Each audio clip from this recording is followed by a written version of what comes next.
নন্দীগ্রামে তৃণমূল কর্মী খুনের ঘটনায় নয়া মোড়। উড়িষ্যা থেকে গ্রেফতার এক বিজেপি নেতা।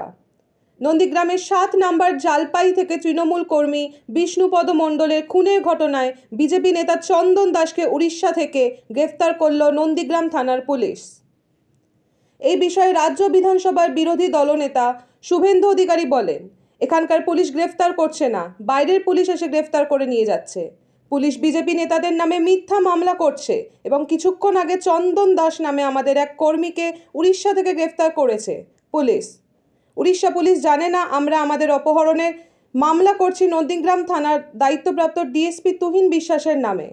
সেই সঙ্গে নন্দীগ্রামে মৃত তৃণমূল কংগ্রেস কর্মীর খুনের ঘটনায় যে একাধিক বিজেপি কর্মীর নামে মিথ্যা মামলা দেওয়া হয়েছে তা নিয়ে কোর্টে যাওয়ার কথাও তিনি বলেছেন। ভুয়ো পাসপোর্ট সংক্রান্ত নথি যাচাইয়ে তৎপর পুলিশ ক্যানারে কদমগাছি গ্রাম পঞ্চায়েত সবচেয়ে বেশি জন্মের শংসাপত্র ইস্যু হয়েছে এখানে। ভুয়ো নয় একটিও দাবি পঞ্চায়েতে। কদমগাছি গ্রাম পঞ্চায়েত ভোটার তো তৃণমূলের ভোটার তো এরা। বাংলাদেশের জঙ্গিরা তৃণমূলের ভোটার, পাকিস্তানের জঙ্গিও ভোটার। জাভেদ মুন্সি সে বিস্ফোরক বানায়, ও সব ধরেছে বাইরের পুলিশ। আসাম পুলিশ ধরেছে এদের, কাশ্মীর পুলিশ ধরেছে এদের। পুলিশ ব্যস্ত বিজেপি নেতাদের নামে মিথ্যা মামলা করে। অনুপ্রবেশের একটু আগে তুহিন বিশ্বাসের বিরুদ্ধে অপহরণের মামলা করছি আমরা। চন্দন দাসকে অপহরণ করেছে উড়িষ্যা থেকে। উড়িষ্যা পুলিশ জানে না, অপহরণের মামলা করাচ্ছি। কত বড় মাতব্বর হয়েছে, সব জব্দ করে দেবো। এর আগেও আমাদের বহু লোককে এখানে নন্দীগ্রামে ৩৯ জন নেতাকর্মীর নামে ঠিক আছে। এর আগে 15 দিন আগে মামলা মিথ্যা প্রমাণ হয়েছে। এটাও মিথ্যা প্রমাণ হবে,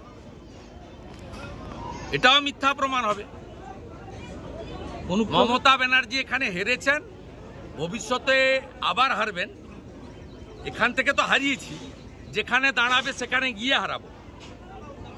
তাই প্রতিহিংসার বশবর্তী হয়ে হিন্দু নেতাদের পুলিশকে ব্যবহার করে এই জিনিস করছে। কিন্তু এতে নন্দীগ্রামের কোনো লোক মাথা নত করবে না।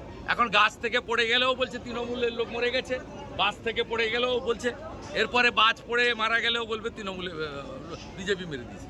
অনুপ্রবেশের অভিযোগে এ রাজ্যেও ত্রিপুরাতে বহু বাংলাদেশি হিন্দু নাগরিক গ্রেপ্তার হয়েছে। আপনি এর আগে পাশে থাকার বার্তা দিয়েছিলেন, এই যে গ্রেপ্তারি, এ নিয়ে আপনার কি অবস্থান হবে? হিন্দুদেরকে আমরা সেভ করব, সমস্ত হিন্দুদের সেভ করব, চিন্তার কোনো কারণ নেই। উস্কানিমূলক মন্তব্যের জেরে অর্জুন সিংকে পুলিশের মেল ঘিরে বিভ্রান্তি চলছে। উস্কানিমূলক মন্তব্য করুক, কোর্টে দেখা হবে।